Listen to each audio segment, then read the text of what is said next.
Bapak ibu ingin soleh, pilihannya amalan apa yang ingin dipilih oleh anda? Dibentangkan oleh Quran. Mau jadi ahli puasa? Boleh. Ahli tahajud? Boleh. Ahli sedekah? Boleh. Dibuka 8 jenis kurang lebih oleh Al-Quran, disetarakan dengan 8 pintu surga. Jadi surga akan dimasuki oleh orang-orang soleh dengan beragam amalan-amalan yang dikerjakan saat di dunia. Baik, karena itu amalnya disebut amal soleh. Buka Quran surah kedua Al-Baqarah ayat ke-25, paling kanan sebelah atas di mushaf. Ini kalimat surga pertama disebutkan dalam Al-Quran. وَبَشِّرِ الَّذِينَ آمَنُوا وَعَمِلُوا الصَّالِحَاتِ أَنَّ لَهُمْ جَنَّاتٍ تَجْرِي مِنْ تَحْتِهَا الْأَنْهَارُ. Berikan kabar gembira pada orang beriman yang telah mengoleksi amal-amal soleh. Dia diberikan kabar gembira, aku siapkan beragam jenis surga untuknya. Anda tanya, ya Allah, amal apa yang harus aku kerjakan sehingga aku bisa mendapatkan surga itu? Dirinci oleh Quran, dibagi 4 bagian. Pertama, ada amalan yang saat anda kerjakan ke surganya bersama para nabi. Semua nabi yang pernah tinggal dan bertugas di bumi. Itu ada di Quran surah keempat ayat ke-69. Ada kalimat solehnya. Wa may yuti'illaha war rasula fa ulaika ma'al ladzina an'ama Allahu 'alaihim minan nabiyyin was-siddiqin wasyuhada was-shalihin. Amalannya apa? Ikuti semua sunnah nabi. Keluarkan dari bangun tidur sampai tidur lagi. Bangun tidur bagaimana cara Nabi bangunnya? Buka Abu Dawud nomor hadis 1367 misalnya. Kata Ibnu Abbas, Nabi itu duduk dulu. Karena Nabi sallallahu alaihi wasallam idza staiqadha min naumihi fajalasa wa masaha bi yadihi min athari naumihi faqara khawatim surah Ali Imran. Nabi kalau bangun dari tidur tidak langsung bangun, duduk dulu, menghilangkan bekas ngantuknya, baru kemudian berdoa. Jadi kalau berdoa jangan bangun langsung doa. Gak akan sadar. Sadarkan dulu. Dan itu pun kadang butuh waktu. Bangun jam 3 mau sadar, begitu lihat jam 5 sadar dulu. Mau makan, lihat Nabi tuntun. Mau ke toilet, lihat Nabi. Makanya silahkan cek, bandingkan dengan ajaran manapun. Anda hanya akan temukan dalam Islam semua pekerjaan kita ada bimbingannya dari Nabi berupa doa. Itu bimbingan. Nah, kita keluarkan. Ada amalan soleh yang kedua, mohon izin, maaf, surganya di level yang kedua, di taman surga, langsung diberikan kenikmatannya oleh Allah. Taman surga ini indahnya, semua kenikmatan diberikan oleh Allah dan letaknya indah sekali. Itu ada di Quran surah ke-51 ayat 15 sampai 23. Apa amalannya? Kata Allah, rajin tahajud. Saya bacakan ayatnya. Innal muttaqina fi jannatin wa uyun. Ada orang soleh yang takwa yang akan tinggal di taman surga. Apa amalannya? Akhidhina ma atahum rabbuhum innahum kanu qabla dzalika muhsinin. Mereka akan mendapatkan semua langsung dari Allah pemberian surganya. Jadi kalau yang di bawah itu yang melayani wildanun mukhalladun. Ya, ada yang pengen minum, datang tiba-tiba. Kalau laki-laki datang bidadari surga. Cantiknya tak terlukiskan. Mala ainan ra'at wala udhun sami'at wala khatar ala qalbi bashar. Lihat istri sendiri gak akan sebanding dengan itu. Ya, beda jauh. Seperti mutiara. Ya, seperti berlian, nampak indah. Dibawakan gelas-gelas, masya Allah, bi aqwabi wa abarika wa ka'sin min ma'in. Gelasnya terbuat dari emas mutiara yang berkilauan. Kalau ibu perempuan dilayani pangeran-pangeran surga, indah. Tapi, silakan. Jadi kita kemana itu nanti? Insya Allah. Nanti kita pilih di belakang nanti ada. Oh, iya, siap. Akan terlihat. Siap. Baik. Tapi di taman surga yang berikan langsung Allah. Indah. Dan sebelum masuk ke sini, dia diperkenankan melihat Allah tanpa hijab. Quran surah ke-75 ayat 22 sampai 23. Wujuhu yawma idzin nadhirah. Ada orang yang wajahnya berbinar, gembira luar biasa. Bukan karena masuk surganya. Ila rabbiha nadhirah.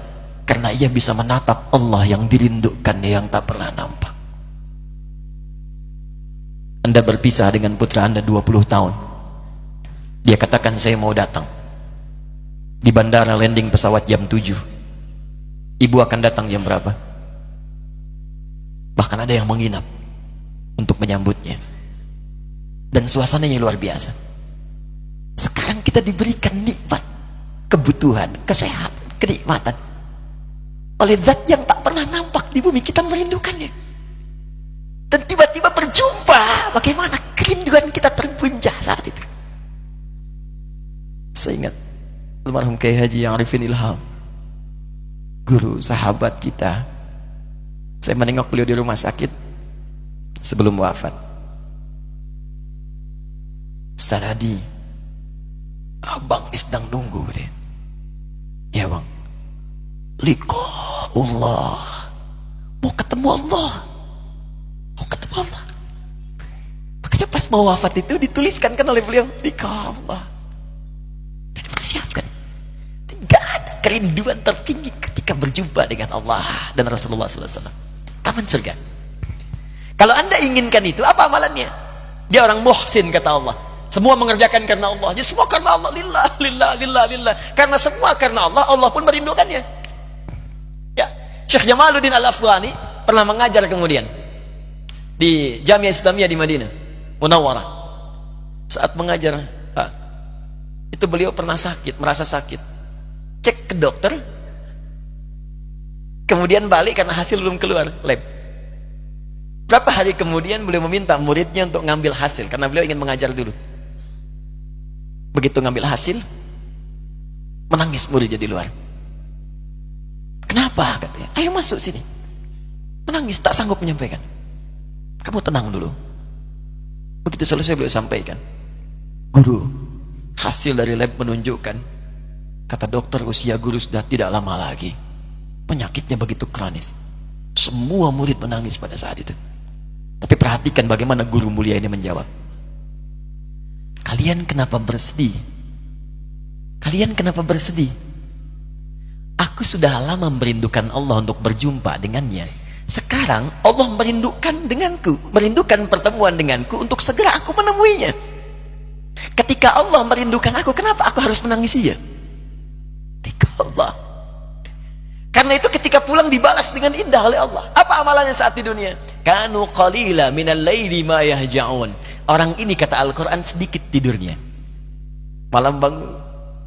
Di dalam rumus fikih kalau sudah disebutkan di Quran jangan ditambah, jangan dikurang.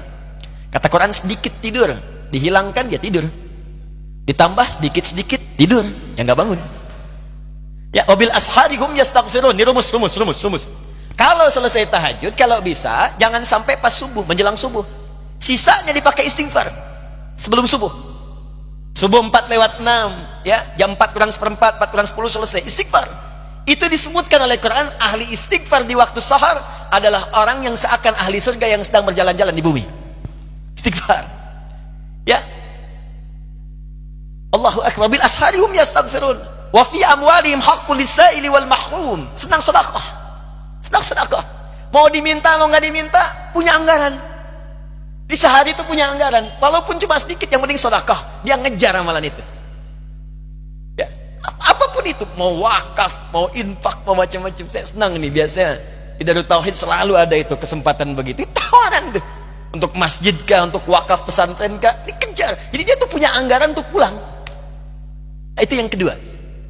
Yang ketiga, level orang soleh yang ditempatkan di surga, rumahnya seluas langit dan bumi.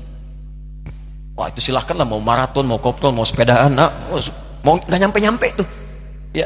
Sepeda. Emang ada sepeda di surga? Bahkan bukan cuma sepeda. Aa merindukan apapun baru kepikir langsung ada. Kuda? Bisa. Bisa. Saya ke Darut Tauhid misalnya diajak oleh Aa misal melihat kuda. Belum sempat naik. Tiba-tiba jalan mau ceramah meninggal. Bisa. Begitu wafat, Allah berikan kemudian anugerah surga. Ini level yang paling rendah, yang keempat. Misal saja, misal. Kata Allah yang keempat ini pun yang nggak disebutkan, itu kalau minta apapun. Al-Baqarah ayat 25. Ya, kullama ruziqu minha min thamarat rizqan qalu hadzal ladzi ruziqna min qablu wa utubihi mutasyabiha. Tiba-tiba begitu masuk surga yang ini, ingat kepikiran pertama kali begitu wafat, kan belum naik kuda, masuk ke sini ingat, ya Allah, kuda Kim celing. Wa utubihi mutasyabiha, diberikan persis seperti yang terfikirkan di benaknya. Waduh. Ya Allah, tapi agimnya nggak ada. Misalnya ajak pling. Ya, saya kan belum meninggal. Ternyata di atas saya gitu. Bisa ada. Jadi ada level yang seluas langit dan bumi. Amalannya apa? Di Ali Imran ayat 133 sampai 134. Paling kanan sebelah atas di mushaf. Itu dia rajin infak. Alladzina yunfiquna fis saraa. Pertama istighfar dulu. Wasari'u ila maghfiratin min rabbikum. Ayo cepat bergegas introspeksi diri, istighfar. Jalan ke sini istighfar, pulang dari sini jalan istighfar. Istighfar. Astagfirullah. Kan banyak salahnya. Mata berapa kali salah ayo dalam hari ini saja. Telinga berapa kali salah dengar, lisan berapa kali salah ucap. Kalau merasa banyak salahnya, tutup dengan istighfar. Astagfirullah. Wa jannatin arduhas samawati wal ardu 'iddatil muttaqin. Dan aku siapkan bagi orang-orang tertentu surga seluas langit dan bumi, yaitu orang takwa dari kalangan orang soleh. Apa amalan solehnya? Alladzina yunfiquna fis sarai wad dharra. Gemar berinfak walaupun dia sedang terbatas, masih infak juga. Enggak punya pun masih merekomendasikan, coba datangi si fulan, mungkin dia bisa memberi. Wal kadhiminal ghaidha, ini yang beda, sanggup menahan amarah. Itu enggak mudah. Wal 'afina 'anil nas, bisa memaafkan kesalahan orang. Wallahu yuhibbul muhsinin, Allah senang dengan yang berbuat baik. Ja'far As-Shadiq itu menunggangi betul ayat ini, mengajarkan kepada pembantunya. Satu kali sedang ada tamu begini ya, pembantunya itu dulu tuh biasa orang bantu ulama, bukan untuk bantunya supaya dapat ilmunya. Saya waktu belajar dulu saya bawakan tasnya guru saya, kitabnya, cuma sambil bawa tas itu kita nanya, apa hukum ini, alhamdulillah dapatnya banyak. Ini jadi pembantunya masuk. Satu kali beliau bawa minuman, begitu sedang duduk dengan tamu, jatuh kemudian gelasnya, tumpah di jubahnya. Berubahlah wajahnya Ja'far itu. Sedangkan Imam Ja'far itu termasuk yang lembut, cuma wajah berubah. Pembantunya cerdas. Apa kata pembantunya? Wal kadhiminal ghaidha. Dibacakan ayat tadi. Penduduk ahli surga bisa menahan amarah. Kata Ja'far, saya enggak marah. Tapi kan ada tamu, boleh jadi tamu pulang belum ngasih maaf. Diteruskan ayatnya, wal afina 'anin nas. Juga memaafkan kesalahan orang. Apa waktu angkat, saya maafkan. Cuman saking cerdasnya, tahu bahwa Ja'far itu punya anggaran setiap hari untuk sedekah minimal 1000 dirham. Di kantongnya selalu ada. Hal itu belum sedekah. Diteruskan ayatnya, wallahu yuhibbul muhsinin. Kata Ja'far, sudah jangan diteruskan lagi, ini ambil, saya bebaskan kamu sekarang dari membantu saya. Udah pintar. Nah, jadi amal soleh itu banyak. Di antara amalan soleh yang terbentang, dibukalah pintu surga. Yang ahli puasa, pintunya Ar-Rayyan, pintu tahajud, ada pintu sedekah. Tapi ada satu pintu yang saat dibuka akan memasuki semua pintu-pintu itu. Itulah amal soleh yang bahkan disebutkan dari hadis Ibnu Majah, nomor hadis 233, riwayat sahabat Abu Darda radhiyallahu taala anhu, adalah pintu para pewaris Nabi. Siapa mereka ini? Wa innal ulama'a warathatul anbiya wa innal anbiya'a lam yurithu dinaran wala dirhaman walakinnahum awrathul ilma fakhudhuhu bihadhin wafir. Sungguh para ulama itu adalah pewaris Nabi, dan sungguh para nabi itu tidak pernah mewariskan materi, dinar, dirham. Ini isyarat dalam Al-Quran, ulama yang benar itu ulama yang orientasinya bukan materi.